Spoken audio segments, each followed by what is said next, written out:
The Bechdel test is a test for fiction movies.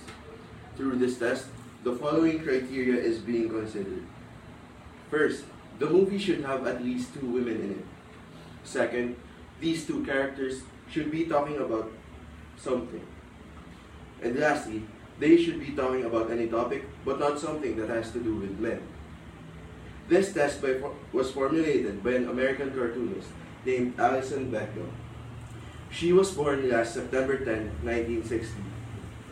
Bechedel considered herself as a lesbian at the age of 19. According to Affinity magazine, Alison Bechedel created the Bechdel test in her 1985 comic, Dykes to Watch Out For. In addition, Alison says that she can't claim credit for the actual quote-unquote rule. She stole it from a friend named Liz Wallace, whose name is on the marquee in the comic strip. People have their own perspectives when we talk about making the Bechdel test a part of the criteria of movie and television review classification. I was able to ask the opinion of some people with regards to this. A senior high school student from the accountancy, business and management strand stated that it should not be considered as a part of the criteria of movie and television review because it's like saying that the gender, age, race, or social class of the actors within the movie or film should be a criteria. I was also able to ask a senior high school teacher about the same topic. He said that it is not necessary because it is somewhat restricting if women will not talk about men. There are no issues when women talk about men, according to that teacher. Also, he stated that Alison Bechdel's mindset is that women should be talking about something else. On the other hand, a student from the humanities and social sciences strand stated that there should be more women in order to empower them.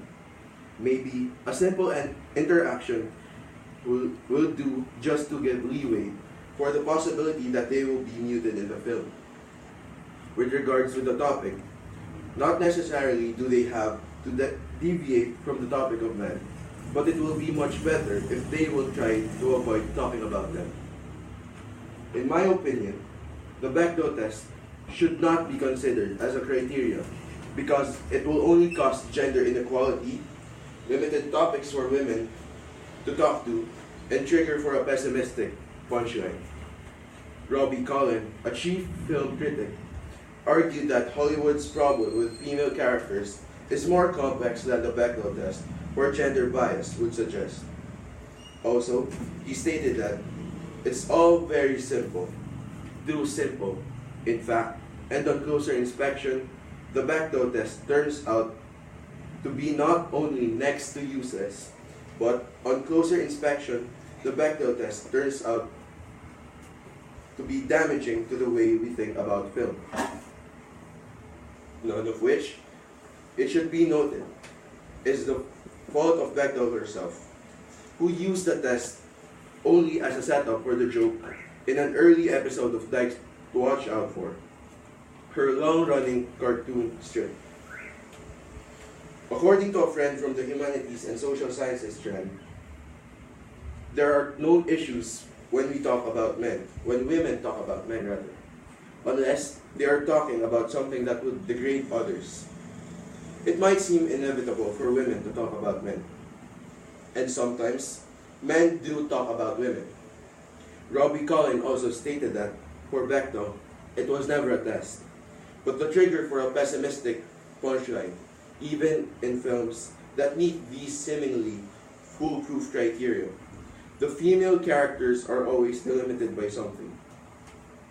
In some situations, women are being delimited in some aspects. And why make such issue worse by delimiting them to talk to men?